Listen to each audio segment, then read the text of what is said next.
All right, guys. All right, well, welcome back. We're glad that you have decided to join us in our Microgreens Adventure.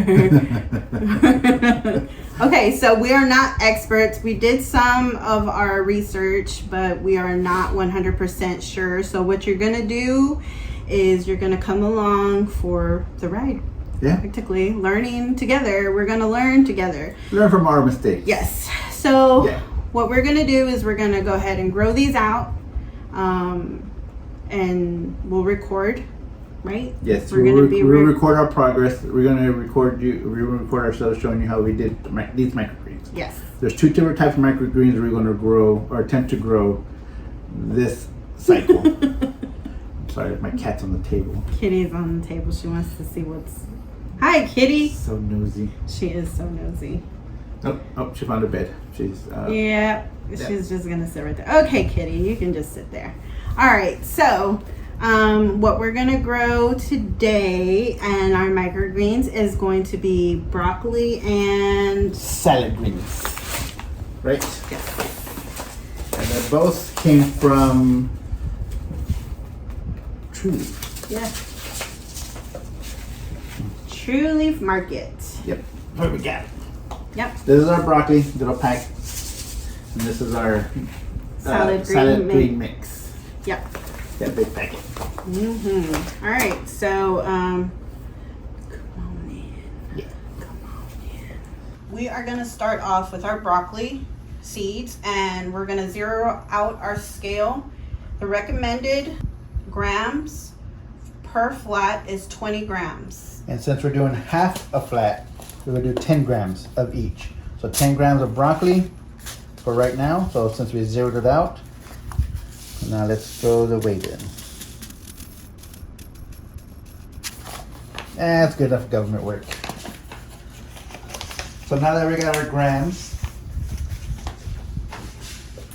we will put our little seed spreader. That's just to ensure an even spread of seeds. It'll be a lot easier than putting them with your hands. Yes. And you can use any kind of growing medium. You can use soil, you can use seed starts, you can use coconut coir. Okay. So this is before saturation, after saturation. You want to make sure it's real saturated. And we also put another tray underneath so we can see if water's going through it. Yeah, this tray has holes on the bottom to water feed down at the bottom. Yes.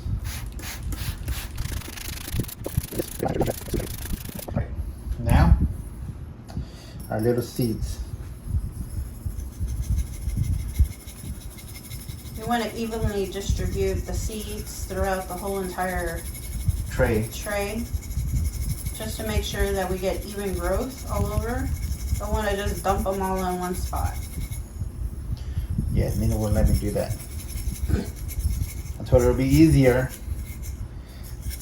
but she won't let me do it.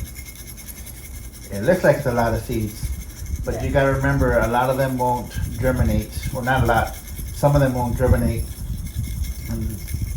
But if they all germinate, great. Maybe more broccoli for you. Of course, you get those little stragglers in there. There. Alrighty. So now what we want to do is make sure that the seeds are in contact with the soil by pressing them down. By hand? Doesn't matter, I guess. Alright, we're gonna press them by hand. I like getting my hands dirty. I don't know if we're doing it right. Like I said, this is an adventure for all of us. We're all learning. Get all that dirt off my hand. Alright, and now another little spritz on top of the seeds.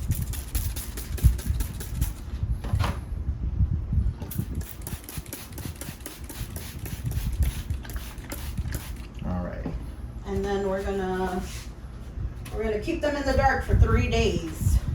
So we don't have the blackout parts, but we do have another tray that we're gonna sit on it, put some weight on. There's some channels that put 15 pounds on there, but this is our weight, so. I think that's too heavy, but that's just me. And what is that for? Why are we weighing it down, though? The reason why you're weighing it down, no one's told me, this is what I figured out. Because plants want to grow up towards the light. Mm-hmm. So now that there's weight on there and it's dark, they're going to start growing towards the ground. Gives a better root system, a stronger feeding part. So that's what you want to do. You're going to keep it weighted down. That's Boyce's theory. That's my theory.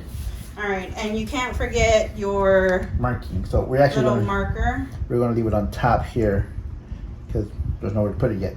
Okay, and then we're going to do the same process with the solid greens, but we're just going to speed it up a little bit more. Yep.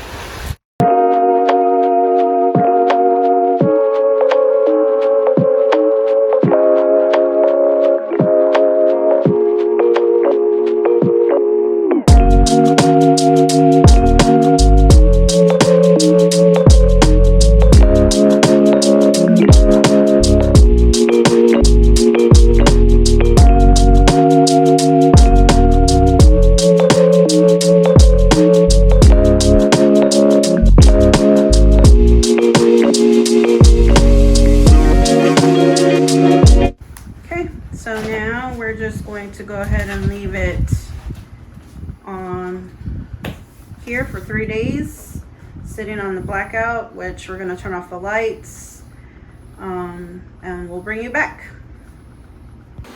Hi guys, welcome back. This is day 4 and 5. What we're going to do, checking our microgreens. We're going to take the weight off of them. Check them out, see how they're doing. Look at that. And all that stuff. Alright, we're going to do both of them.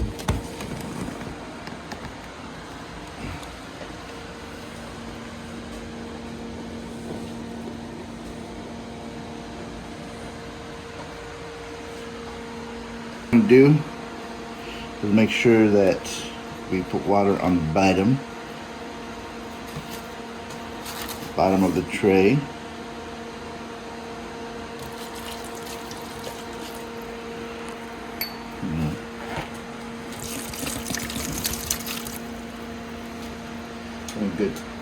Good watering. Put it back in there. Make sure the other side got watered down, and it did. All right, now we're gonna black it out. Basically the same thing, but with this, it's just giving them air to breathe so they can actually move around, and then no light contact, make it completely dark. And you'll be back with us on day 5. On day 5.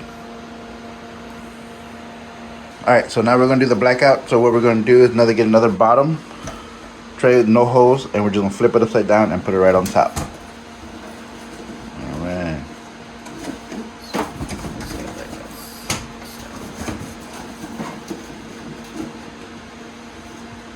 Alright. Have my lovely assistant Nina doing this. Alright guys, we'll be back on day 5. Oh, welcome back people. We're in day 6. So right now we're going to lift the lid from the blackout, and so they can get water and light. Alright, from day 6 to day 9, that's what we're going to be doing, watering and give them the light. And then day 10, we're going to check out, see how much we can harvest. Or you're supposed to harvest during day 10, so we'll see. Alright, let's check it out.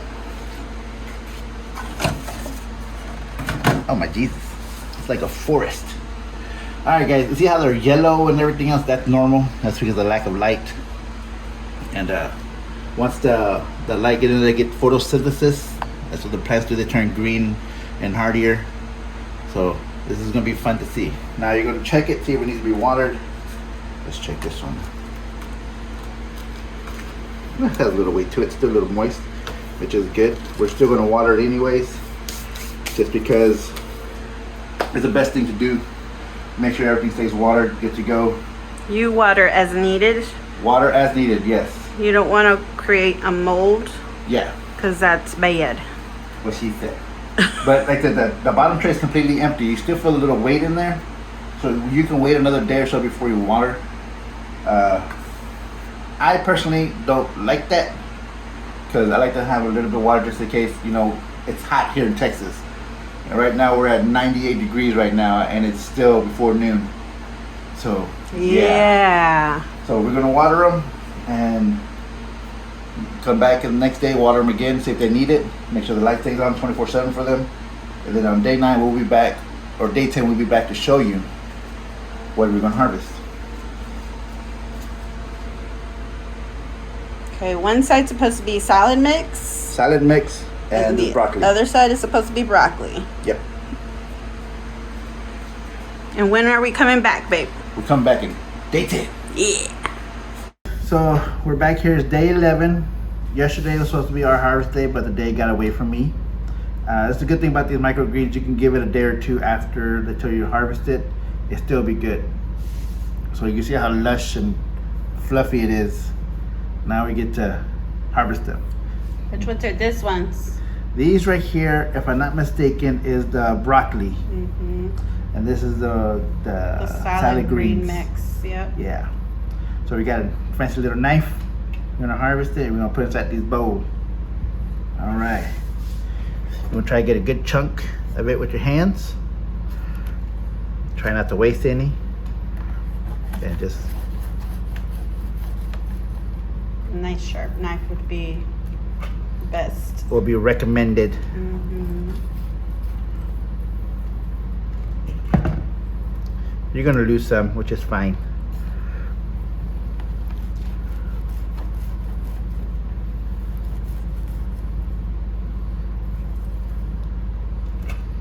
That's a lot more than I thought. What are some ways that we can use the microgreens then, babe? Well, a lot of ways you can use it. You can use it just like a replacement of your salad. You could do a replacement for your lettuce. So if you want to make tacos, that's what we use it for. Or tostadas. Or tostadas, or Nina's favorite. Mm-hmm. Or you could just eat them just like that. They're actually really good eating them just by themselves. Yep, you can put them in your smoothies. Oh yeah, smoothies, your omelets. Avocado toast.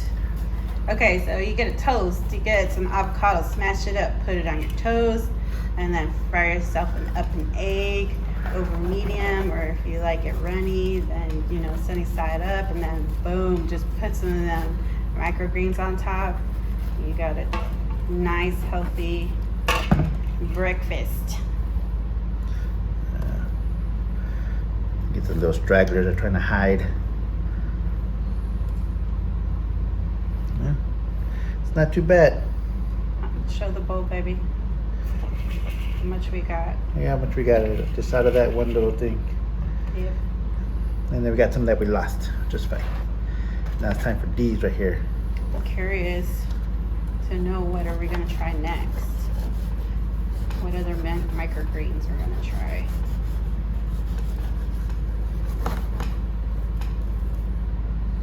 So far, the best place that we have found that's good for microgreens to buy microgreen seeds is True Leaf, which I'll leave the link down below the description. They have a plethora of varieties. Oh my God, if I could smell it. Oh, it is nice. Look at that, you still Like got some of them didn't even grow at all the the way. same rate. Yep. That's crazy. Yeah, this is our first time growing them, and this like this much. Yeah, we don't know if this is normal, having this little greenery like this Like left. There's still some shoots that are still trying to pop up. Yep. But this is all of our microgreens that we got from this one tray. It was broccoli and the Salad mix, which this is gonna last us a good while. If we make tacos, then it won't last very long. I believe the lifespan of those microgreens should be probably about a week. Okay. If we seal them and all that stuff, which I'll do some digging about it, and I'll get back to you guys about how to store them in the refrigerator. All right, guys. If y'all have any questions, leave them down in the comments, or you can email us. Did you want to turn that around, baby, to see underneath that? I do want to see what's underneath it. Like, it just comes up all together. Oh my God. It's like a block of grass. Look at all these roots. Wow. Those are some nice looking roots. Yeah. That's And don't throw this away. amazing. Don't just throw it in the garbage. You guys should give it to your chickens, let them eat it. Yeah. Or you could put it in your compost. If you have worms. Yeah, if you put in got a your worm worm compost. bin, you can put it in your worm bin. Yeah. Yep. You gotta recycle. Yeah. Alright, but that's all we got, guys. Yeah, any questions, comments, please leave them below. And let us know what we did wrong, what we did right, and if we should do it again. Don't forget to like, subscribe, and share with the world. Because sharing is caring, guys. And we wish y'all all a blessed day. Bye. Bye.